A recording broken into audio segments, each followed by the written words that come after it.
De volta com Boa Tarde Cidadão, na Band Natal, chegando em todo o Rio Grande do Norte. E agora vamos conversar com o nosso primeiro convidado de hoje, Aderson Nascimento, professor da UFRN e coordenador do Laboratório Sismológico da Universidade. Seja bem-vindo ao nosso Boa Tarde Cidadão.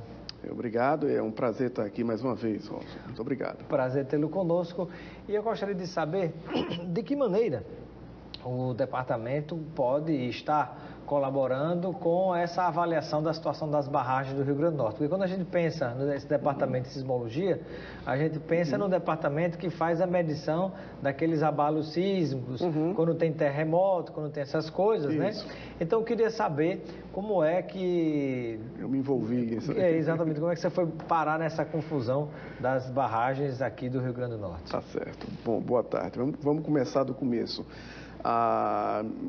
Desde 2015, a universidade tem feito reuniões no sentido de criação de um centro mais abrangente sobre riscos e desastres para o Rio Grande do Norte.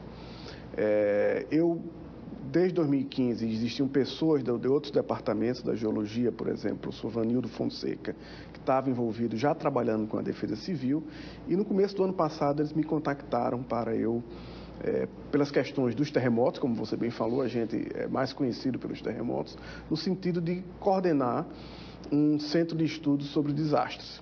E a gente começou as tratativas principalmente com a Defesa Civil, ainda na gestão anterior, e Coronel Dantas, na época. Coronel Dantas, que era do Bombeiro. Que era do Bombeiro, agora é o Coronel Carvalho, que é a pessoa que está coordenando a Defesa Civil aqui do Estado. Então, desde o ano passado, a gente vinha conversando com essas pessoas no sentido de criação de um centro de estudos sobre desastre, que é um centro que iria, digamos assim, o papel da UFRN nesse centro é, digamos assim, prestar informações técnicas e institucionalizar as relações sobre gestão de risco, sobre questões de terremotos, sobre questões de ocupação, sobre várias questões, situações de risco em todo o estado. Capacitação, inclusive, de pessoal da Defesa Civil do município. E o que é que acontece? Tudo isso, a gente vinha com esse planejamento e isso foi meio que atropelado pelos acontecimentos que tiveram em Minas Gerais há quase 3 semanas. E com isso a gente... Foi atropelado por quê? Porque isso era uma questão que a gente pensava em lançar o centro ainda no começo desse ano, até o meio do ano. E as questões de barragem iam ser, na verdade, um dos focos desse centro.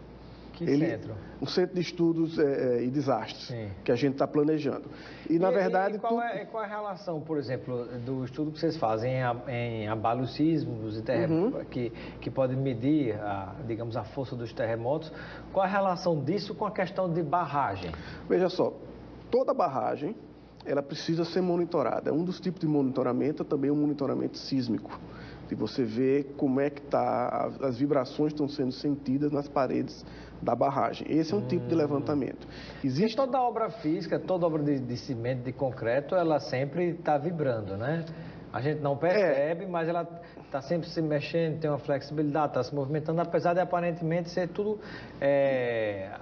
só o concreto tão rígido que a gente pensa que não tem nenhuma mobilidade, mas tem. Não, mas tem. E é bom que seja certa flexibilidade, porque ele completamente rígido quebra, né? A gente sabe disso.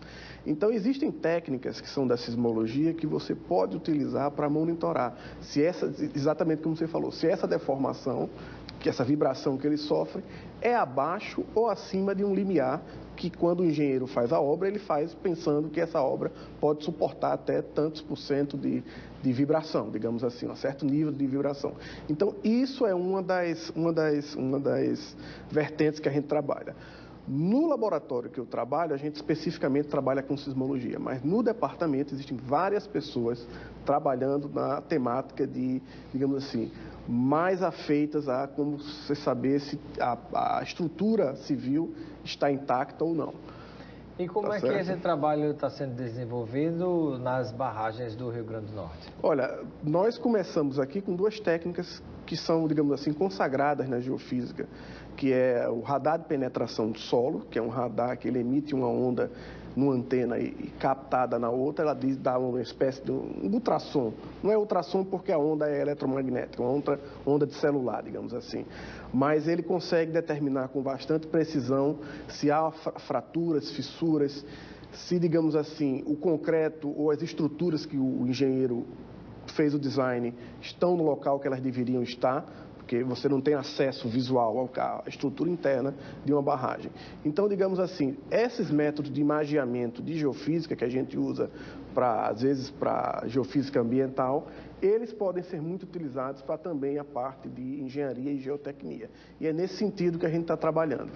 E como é que está a situação das barragens do estado do Rio Grande do Norte? Olha, existe já um levantamento feito pela Defesa Civil e o IGARNE também, que é parceiro nosso nisso aí. Instituto de Gestão das Águas. Exatamente, que várias barragens estão sobre a responsabilidade deles. Já tem mapeado as barragens mais críticas e a gente, obviamente, é um projeto a médio e longo prazo, no sentido de que são várias barragens com vários níveis de risco, algumas com patologias mais recentes, outras mais antigas, e esse levantamento foi feito e a gente vai atacar aquelas 5 primeiras que foram apontadas no relatório da ANA. A Agência Nacional de Águas. A Agência Nacional de Águas.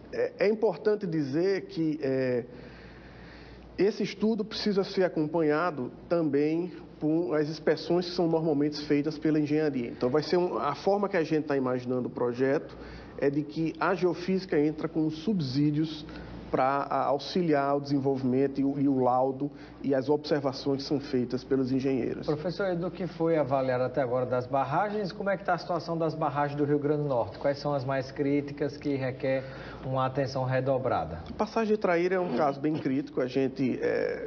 O risco é um pouco diminuído das questões de obra civil, de risco para as populações, porque, na verdade, elas estão quase todas, infelizmente, no volume morto, né?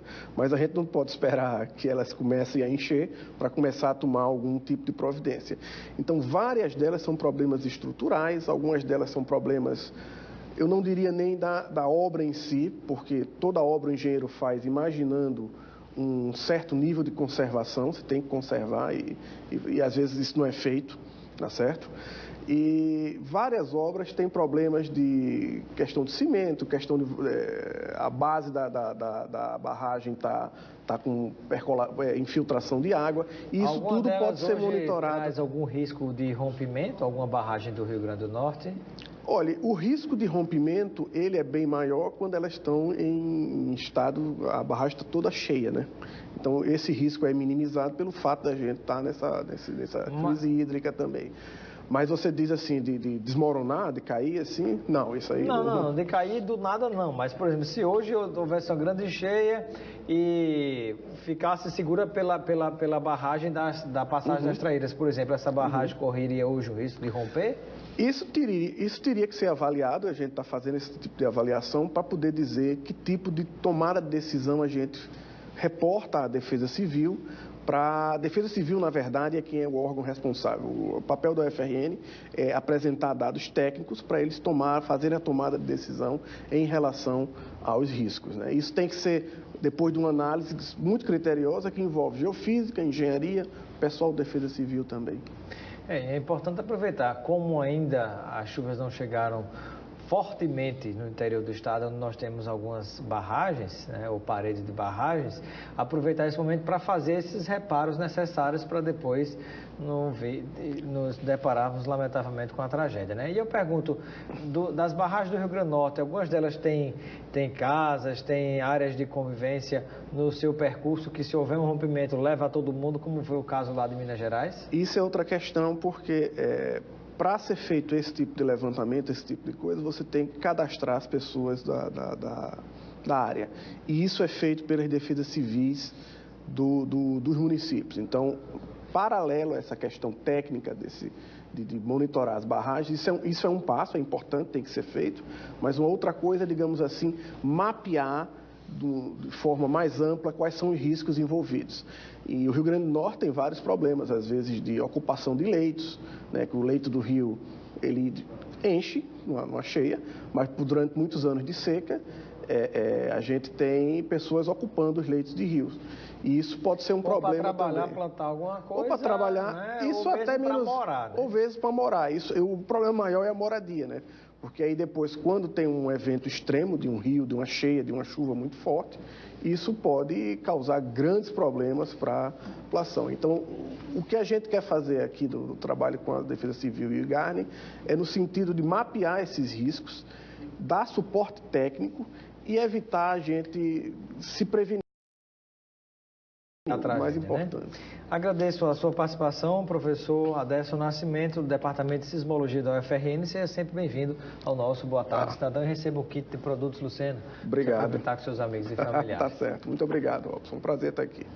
Obrigado. Daqui a pouquinho, depois do intervalo, voltaremos entrevistando desta vez o Jodoval Pontes. Ele é prefeito da cidade de Japi e conosco vai conversar a respeito do potencial dessa cidade, um pouquinho de política, cidade que fica na região agreste do Rio Grande do Norte. Até daqui a pouco.